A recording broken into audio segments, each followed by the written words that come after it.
Bueno, vamos a iniciar ya el paso 9, o el llamado también noveno paso. ¿Qué dice este paso? Dice, reparamos directamente a cuantos nos fue posible el daño causado, excepto cuando el hacerlo implicaba perjuicio para ellos o para otros, ¿no?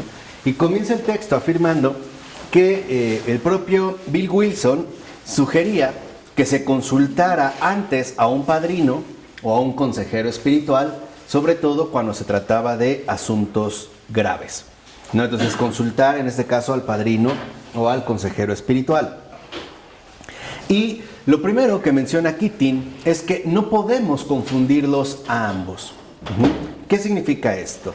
Que a veces ante la gravedad de las situaciones o la complejidad de las situaciones, un padrino no es suficiente. ¿Por qué? Porque más bien a medida que nosotros avanzáramos en el proceso de recuperación, significaría de cierta manera que nos estamos haciendo más espirituales, porque es un programa espiritual, lo cual entonces nos invitaría a acudir a un guía espiritual. Por lo menos sería de mucha utilidad. Y en lo que insiste Keating es que los guías espirituales que son realmente buenos suelen ser personas muy ocupadas. Esa sería, digamos, como la primera referencia. Dice, ¿por qué? Porque a estos guías espirituales se les pide que hagan muchos otros servicios. Siempre están, digamos, como en un servicio permanente. Dice, además tienen como bastante clientela, ¿no? Muchos acuden a ellos. Dice, por eso es importante darnos cuenta que quizá sea mejor recurrir a ellos, o sea, los guías espirituales, para cuestiones más serias, que involucren una formación más especial, que un padrino, por lo regular, no tiene, o que no necesariamente va a tener. Dice ahora, sería una bendición si además de un padrino se tiene un guía espiritual. Entonces, lo fundamental es reconocer que hay situaciones, vuelvo a insistir, que por su complejidad, por su gravedad, ¿no?, involucran el asesoramiento de otra persona mejor cualificada. En este sentido, un guía espiritual. Ahora, si se tienen los dos, mejor, ¿no? Sería una gran bendición. Pero lo fundamental es estar abierto a alguien que tenga experiencia y que sea digno de confianza, ¿no?, hacia el cual podamos acudir. Dice, ahí por ejemplo, ¿no?, a partir de ahí, cuanto mayor sea su preparación, ya sea como padrino o como guía espiritual, tanto más conveniente será poder contar con esta persona. Entonces, si estamos pensando en la cuestión de la reparación ya directa de los daños ocasionados, como lo enuncia el paso 9, debemos entender que la reparación no significa simplemente hacer algo al respecto y listo. No, significa tener en cuenta una serie de consideraciones que no pueden pasar por altas de manera tan sencilla y que a veces, debido a que estamos en proceso de recuperación, no podemos alcanzar a ver y mucho menos entender de manera adecuada. Por ello, es fundamental darnos cuenta que nuestra responsabilidad, en este caso, se refiere ante todo al esfuerzo y no al resultado que queremos obtener. ¿Qué significa esto en concreto? O sea, que para reparar el daño causado necesitamos tener las siguientes cualidades. O sea, no se trata únicamente de buscar arreglar las cosas por arreglarlas. No, por ejemplo, ir a pedir perdón o resarcir el daño provocado, incluso en su nivel material, ¿no? A lo mejor en un momento de locura rompí una pantalla y ahora, bueno, llevo una y a lo mejor mejor o más grande. No es esto el punto. El punto está en que la responsabilidad incurre en el esfuerzo que realizamos porque esta reparación de los daños provocados sea adecuada. Y para ello, por ejemplo, el propio Bill Wilson enuncia 4 cualidades: buen juicio, un cuidadoso sentido del momento oportuno, valor y prudencia. Entonces, lo primero es buen juicio. ¿Qué significaría en este sentido el buen juicio? Una auténtica rectitud a todo aquello que por lo menos, aunque sea en intención, queremos realizar. O sea, ¿a qué se refiere? Que el buen juicio no solo contempla mi propio estado personal, por ejemplo, como si al reparar un cierto daño, entonces yo me voy a sentir mejor. No, el buen juicio toma en cuenta de qué manera la otra persona se verá realmente beneficiada o perturbada, por ejemplo, por la acción que yo empleo. El cuidadoso momento, el cuidadoso sentido del momento oportuno nos lleva también a ser sumamente considerados con las circunstancias concretas, ¿no?, de las circunstancias vividas. Pongamos que yo quiero irle a pedir perdón a una persona que le hice mucho daño, pero esta persona está atravesando un momento sumamente complicado, a lo mejor el fallecimiento de un ser querido. Yo no puedo recurrir, ¿no?, a mi mero gesto de reparación bajo esas circunstancias. Tengo que tener en este sentido tacto y también tengo que tener, como dice Keating, valor. ¿Por qué? Porque el valor involucra siempre aceptar el daño causado, pero también aceptar la posibilidad de que no sea perdonado, por lo menos no inmediatamente. Y esto también es un ejercicio profundo de humildad. Acuérdense lo que dijimos la vez pasada. No por el hecho de pedir perdón significa que seremos perdonados, ¿eh? Hay cosas que solo Dios puede ayudar a que las perdonemos. O sea, en pocas palabras, lo que hacemos no necesariamente lo vamos a poder reparar. De hecho, siendo honestos, la mayor parte de los daños provocados solo Dios los puede reparar. Y sobre todo tratándose en este sentido del perdón. Por eso es que interviene también de fondo la cuestión de la prudencia. Entonces, lo importante en este caso es que en el paso noveno nos demos cuenta que estamos llamados a realizar un tránsito adecuado entre la oración y la convicción. Por ejemplo, que estas 4 cualidades que el propio Bill ha enunciado, buen juicio, un cuidadoso sentido del momento oportuno, el valor y la prudencia, no son meros requisitos teóricos o sugerencias de un programa a seguir, no, que sean realmente convicciones, o sea, que los tomemos como un parámetro de nuestra propia vida. De tal forma que reconozcamos que no se trata simplemente de ofrecer una oración, sino de presentar específicamente la clase de práctica representada por la oración centrante en la que uno piensa sobre Dios. No, sino que se busca entrar en comunión con Él. ¿Cómo? Cultivando el silencio interior. Y esto es algo fundamental. Estas 4 cualidades que hemos mencionado no se pueden transformar en convicciones si no cultivamos el silencio interior. ¿Y qué define en este sentido al silencio interior? El desprendimiento de los pensamientos y de las motivaciones. Eso es el silencio interior.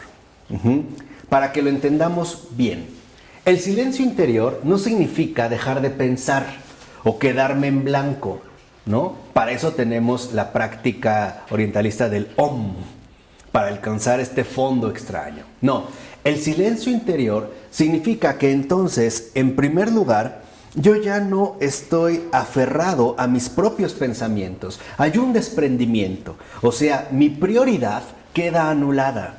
Y el silencio interior significa que yo percibo lo que Dios quiere decirme. De tal manera que entonces ya no hay como una interferencia entre todo aquello que me mete ruido, por ejemplo, a nivel intelectual o a nivel emocional o a nivel psicológico, sino que estoy abierto a la inspiración, ¿no? En este caso, de la gracia. Esto es precisamente el silencio interior. Y esto requiere un cultivo, es decir, requiere un cierto trabajo. De tal manera que si, por ejemplo, yo no lo logro completamente, por lo menos tengo la intención de acceder a esto. Por eso les decía, la oración no se evalúa en base a los resultados obtenidos.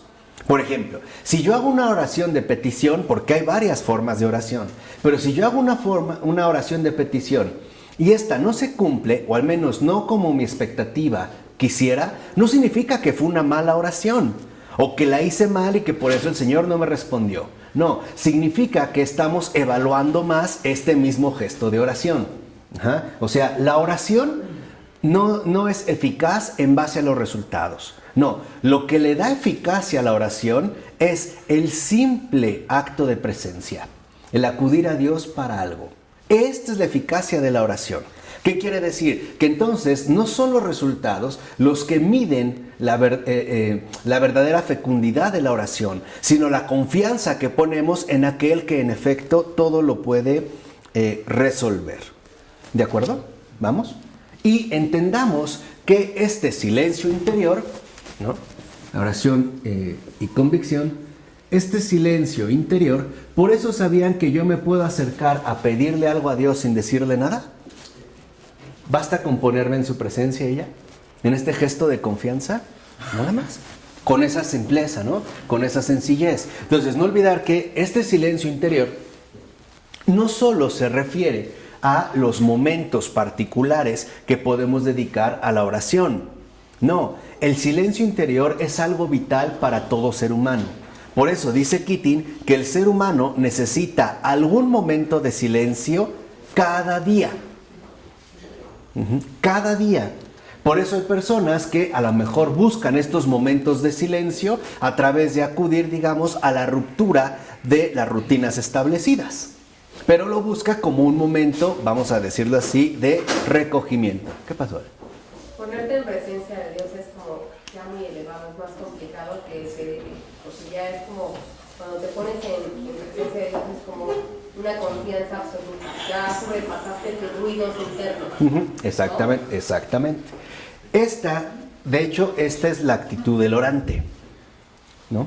O sea, basta, por ejemplo, ante una necesidad, presentarme ante el Señor y decirle, en ti confío. Confianza absoluta. ¡Pum! Por eso, si lo ven, ¿no? Jesús resume todo esto en la frase que le da Santa Faustina, en la imagen de la Divina Misericordia. Lo único que dice es, Jesús, en ti confío. Ya, punto. ¿Por qué? Porque esto es el cultivo fundamental del silencio interior. Entonces veamos que este silencio interior, en pocas palabras, no se refiere únicamente a un momento particular de aislamiento. No, nosotros como seres humanos tenemos esta necesidad profunda del silencio interior. En pocas palabras, necesitamos cultivar el espacio espiritual de nuestra propia persona. Hay personas que simple y sencillamente se salen a caminar, ¿no? O deciden sentarse un momento. Hay personas que por muy antreras que sean, a veces se salen del ruido. Déjame tantito, ¿no? Déjame salir a respirar, o déjame esto, déjame aquello. O sea, ¿por qué? Porque si no tenemos la oportunidad de este silencio diariamente, hay algo que empieza a faltar en nuestra vida. Incluso dice Keating que el organismo humano se renueva y rejuvenece por la experiencia del silencio. ¿Qué quiere decir? Que entonces el silencio interior es fuente de vitalidad. Y esto está, por ejemplo, profundamente expuesto en nuestra realidad inmediata.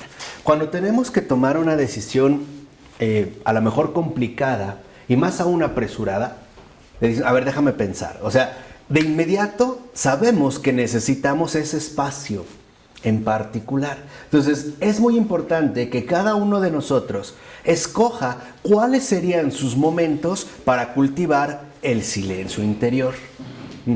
Y que, en caso de ser casados, no lo tomen como una muestra de desprecio o desdén, sino como una necesidad básica.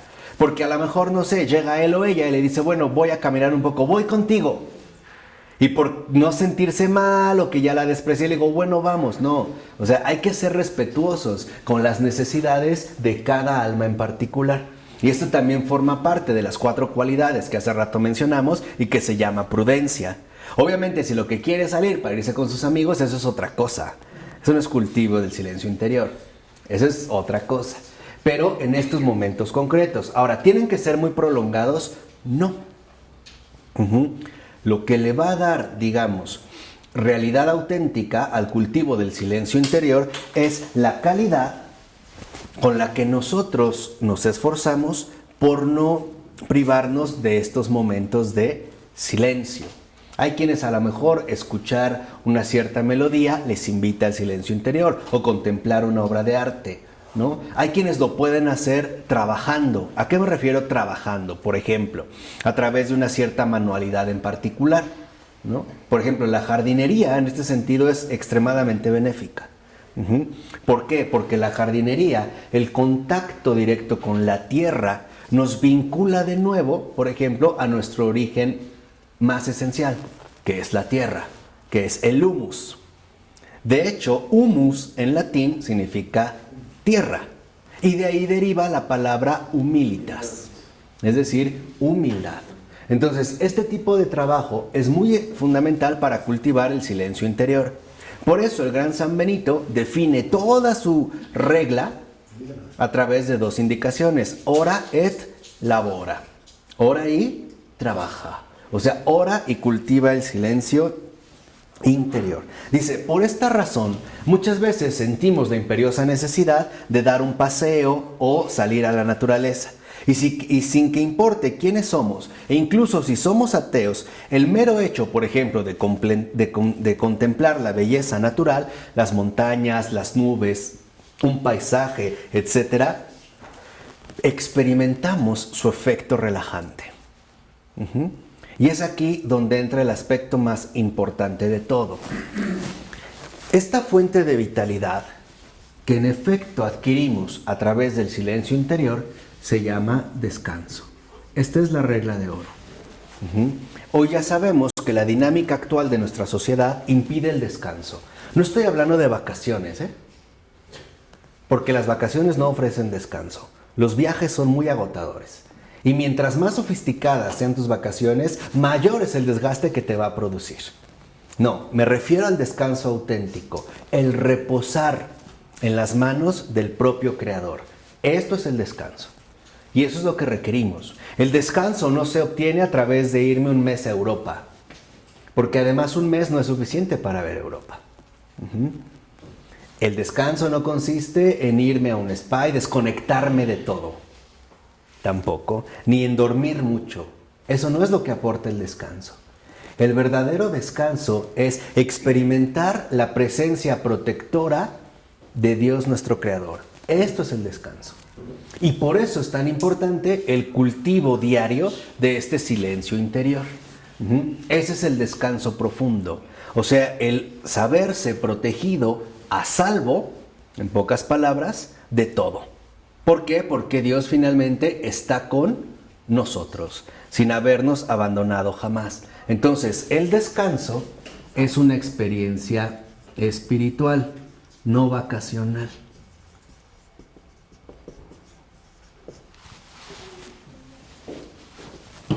Ese es el tipo de descanso que en efecto se nos invita a experimentar. ¿Por qué? Porque este descanso relaja, por ejemplo, una mente que no deja de producir pensamientos. Vamos a decirlo así, una mente alocada. O también relaja a una persona que está muy acostumbrada a las reacciones emocionales y que en ambos casos agota e incrementa la necesidad de alguna forma de compensación. Por ejemplo, el alcohol. Por ejemplo, las drogas. Por ejemplo, la comida. Por ejemplo, la masturbación. Por ejemplo, la visualización de pornografía y cualquier otro tipo de compensación. En pocas palabras, lo que en nosotros genera, vamos a decirlo así, la secuencia adictiva es la ausencia de descanso. Porque sin este descanso, nuestro propio ser empieza a funcionar de manera equivocada. Comienza a estropearse poco a poco. Y no solo interiormente, también exteriormente. Y es obvio que de ahí brotará, por ejemplo, estos ataques fuertes de ansiedad que lo que están buscando es una forma de compensación. Porque no hemos anclado profundamente en la experiencia de descanso. Por eso el padre Keating tiene toda la razón cuando dice que cada vez que comenzamos, por ejemplo, cualquier forma de itinerario espiritual, y los 12 pasos son una forma de espiritualidad, toda la familia humana camina con nosotros. Y esto es algo muy bello. ¿Qué significa? Si estamos hablando de la reparación de los daños, significa en primer momento que a partir de esta experiencia espiritual es como yo realmente puedo hacer la reparación de los daños. Y que en este proceso de pacificación, ¿no? En este proceso de pacificación, todos se verán también sumamente beneficiados. ¿Por qué? Lo dice a continuación el padre Keating. Dice, porque al liberarnos, por ejemplo, de toda nuestra negatividad, entonces, ya sea por nuestra situación de falta de descanso, por nuestra condición adictiva o por nuestra situación enfermiza, etcétera, dice, toda esta negatividad la podemos llegar a descargar en nosotros mismos o en otros. Y esto es cierto. Por ejemplo, una persona que ha caído en las garras severas de la ira va a perjudicar a otras, aunque no tenga nada que ver. En cambio, si por ejemplo yo realmente estoy trabajando en la obra de pacificación, que si lo ven es como la médula más profunda de AA y de cualquier programa espiritual, entonces en este mismo proceso de pacificación empezaré a crear una atmósfera muy diferente, no solo en mí, también en los demás. Vamos a decirlo así. Esta pacificación beneficia y repercute de manera positiva en la existencia tanto humana como no humana, porque se eliminaría cualquier rasgo de violencia. Por eso habla Keating de una ecología total del universo. A esto es a lo que se refiere. No a un programa raro por ahí, no, sino al hecho de que ahora la creación entera se ve profundamente beneficiada con el proceso de pacificación que obtenemos a partir del silencio interior, ¿no? Dice, por ejemplo, en la ecología incluso hay un aspecto espiritual. El mal de la negatividad que las personas no redimidas vierten en el universo se equilibra con los esfuerzos espirituales de quienes están tratando sinceramente de entregarse a Dios y a su voluntad. Es decir, hay una especie de compensación. Esta es la lucha espiritual. Este es el combate espiritual. O, por ponerlo en términos más sencillos, es gracias a todas las órdenes religiosas que se dedican a la oración, especialmente en su versión contemplativa, que el mundo sigue en pie. Ese es el combate espiritual. El hecho de también compensar toda esta influencia negativa que se suele derramar a partir de un alma desordenada. O de un alma que ciertamente busca, o más bien evita cualquier efecto de la redención en su propia vida. O por ponerlo a lo mejor en términos más sencillos, basta con que una persona esté mal para que muchos otros padezcan por ese malestar. Muchos otros, cercanos y lejanos. En cambio, cuando una persona trabaja en la pacificación, también basta con una para que muchos otros, tanto lejanos como cercanos, se vean sumamente beneficiados. Entonces, si hemos entendido esto precisamente, a lo que nos invita el Señor es a que nos volvamos a Él en cada momento de nuestra vida. O sea, que si yo percibo, por ejemplo, que la negatividad me está avasallando o me está golpeando, o en términos más clásicos, si siento la presencia de la tentación, lo primero que tengo que hacer es acudir al Señor para que Él me libre de esta negatividad. Puede ser un mal pensamiento, una mala emoción, una mala intención, obra o, como lo decimos en nuestro acto de contrición, ¿no? Puede ser una negatividad que quiere adoptar la forma o ocupar el lugar de la obra, la palabra, la omisión, etcétera, etcétera, etcétera. ¿De acuerdo? Entonces es buscar al Señor, porque el hecho de volvernos a Él significa que estamos optando por el bien de todos. Acudir a Dios significa aceptar con sinceridad el hecho de que por mí pueden sufrir y padecer muchísimas personas. Y esto ya lo habíamos dicho en varias ocasiones. Entonces, acudir a Él, por ejemplo, Señor, que no sé, tengo ganas de esto, o tengo estos pensamientos, o aquello, o X o Y, o me está venciendo el desánimo o la lujuria. Y al acudir a Él de inmediato es no permitir que yo sea cómplice de esta obra de negatividad. Y que Él justamente intervenga, ¿no?, en ese momento. Entonces dice, esto es lo que se llama conversión cristiana. Es volver a Dios en todos los ámbitos de mi vida, ¿no? Dice, y sabemos que, por ejemplo, a través de esta conversión, comprendemos que en lugar de buscar la felicidad en lugares equivocados, sabemos en qué dirección se encuentra. Sabemos ahora, digamos, cuál es el rumbo que hay que adquirir. Dice, un último punto. A veces, las personas a las que hemos hecho daño han fallecido. Y no podemos reparar directamente el daño que les causamos.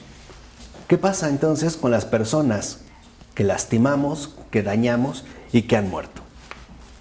Que es una pregunta interesante. ¿Qué pasa en esos casos? Dice Keating, ok. Lo primero que podemos afirmar es que debemos orar por ellas. Eso es lo primero. Segunda, podemos pedir que oren por ellas otras personas. Pedimos, en este caso, oraciones. Dice, es evidente que si no creemos en una vida futura, entonces este tipo de reparación no nos resulte atractiva. Pero cargaríamos con una profunda frustración, porque sabríamos que ahí hay un daño que definitivamente nunca vamos a poder reparar. Por hablar nada más de uno, cuando en realidad serían muchos. Y entonces la carga, si uno es coherente con lo que dice, sería insoportable.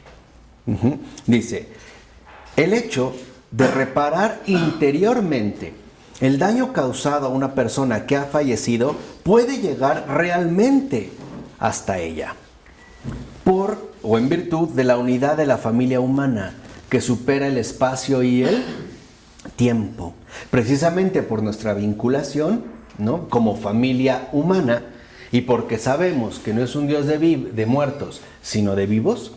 Podemos también hacer esta reparación incluso interiormente. Dice, esto tendrá un efecto positivo tanto en nosotros, pero también en ellas.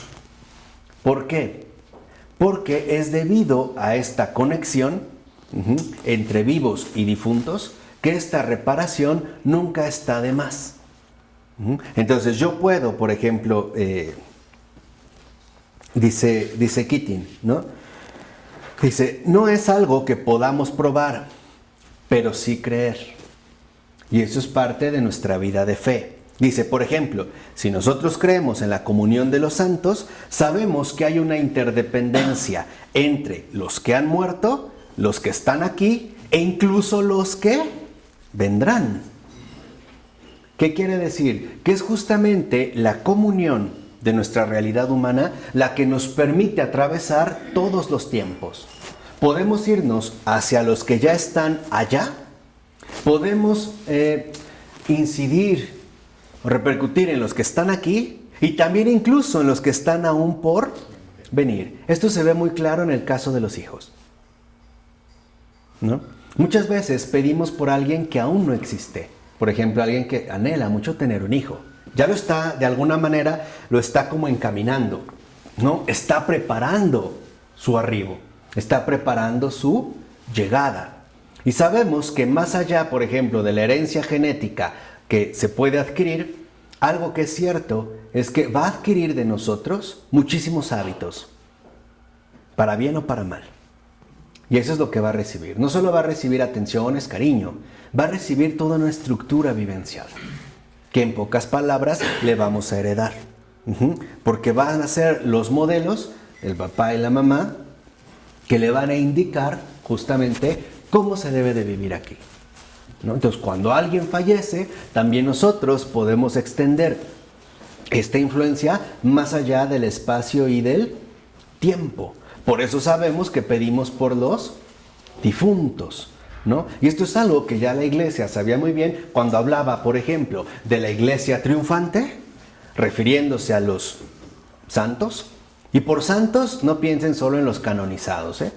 O sea, el santo es el que ha sido salvado, decía Newman, ¿no? Ser santo y ser salvo es exactamente lo mismo. Entonces, buscar la salvación y buscar la santidad es exactamente lo mismo. Después se hablaba de la iglesia militante, aquí, nosotros, y la iglesia purgante, los que ya no están aquí, pero tampoco allá. Entonces hay una continuidad, ¿no? Dice, si entonces comprendemos esta forma de fe en la unidad trascendente de la familia humana, las oraciones que ofrecemos pueden ayudar realmente a todos sus miembros. Por eso también tiene sentido, por ejemplo, orar y pedir a personas que probablemente ni conocemos y jamás conozcamos. Por ejemplo, cuando pedimos por la paz en Medio Oriente o porque la gente no sufra, estamos entendiendo que nuestro vínculo humano va más allá de nuestras relaciones inmediatas, ¿no? Y que por lo tanto sí tenemos capacidad para influir en las demás personas. Pero esta capacidad de influencia, en efecto, puede darse en dos sentidos: para bien o para mal. Piensen, por ejemplo, lo hemos visto con Taylor, después lo veremos más cuando hablemos de la historia natural del alma, la influencia negativa que puede provocar un solo libro, un solo texto, a veces una sola frase, ¿no? Es como la propagación del error, de manera sutil, pero no por ello inofensiva. ¿Una oración puede influir mal? ¿En qué aspecto? No sería una oración. Por ejemplo, ante una actitud negativa. No, la oración siempre influiría en bien. No, me refiero a otro tipo de circunstancias. No en la oración, sino en otro tipo, por ejemplo, de actitudes o intenciones que tenemos, no sé, retorcidas o perversas, ¿no? Aquí habría también una influencia, vamos a decirlo así, en términos negativos. Como cuando una persona quiere engañar a los demás, sea consciente o no de ello, de lo que hace, pero sí va a repercutir. Y es lo que nosotros hemos visto. Por ejemplo, querámoslo o no, estemos de acuerdo o no, por mencionar nada más alguno, con Darwin o con Freud, algo tenemos de ellos. Por lo menos algunos marcos de comprensión, algunos modos de explicar nuestras realidades provienen de ellos. Aunque nunca los hayamos leído, ¿eh? Y eso que menciono los conocidos, porque son más los desconocidos que han arraigado en nosotros como mala hierba, ¿no? Ahí de manera sutil, y que no hemos sabido deshiervar adecuadamente. O sea, que no hemos sabido cultivar. O sea, ¿por qué? Porque no hemos acudido al cultivo del silencio ¿qué? Interior. Entonces, dice, si no queremos rezar o no creemos en ello, entonces nos podemos limitar a decirle sinceramente y de corazón a las personas que han fallecido que sí lo sentimos, que lo lamentamos mucho. Dice, hay muchos datos y casos que muestran que algunas personas que han partido se han hecho sentir a sus seres queridos y de algún modo les han mostrado que están bien. ¿Qué quiere decir? Que en pocas palabras, los muertos, en cuanto tal, no están muertos. Forman parte también, ¿no?, de este misterio raro que se llama vida. Entonces, aquí lo fundamental es que nosotros comprendamos la relevancia que tiene el reconocimiento de los daños causados y la reparación que siempre podemos hacer. Si no en hechos, por lo menos sí en intenciones. ¿De acuerdo? Vamos a ver hasta aquí. En nombre del Padre, del Hijo, del Espíritu Santo. Amén. Pues gracias.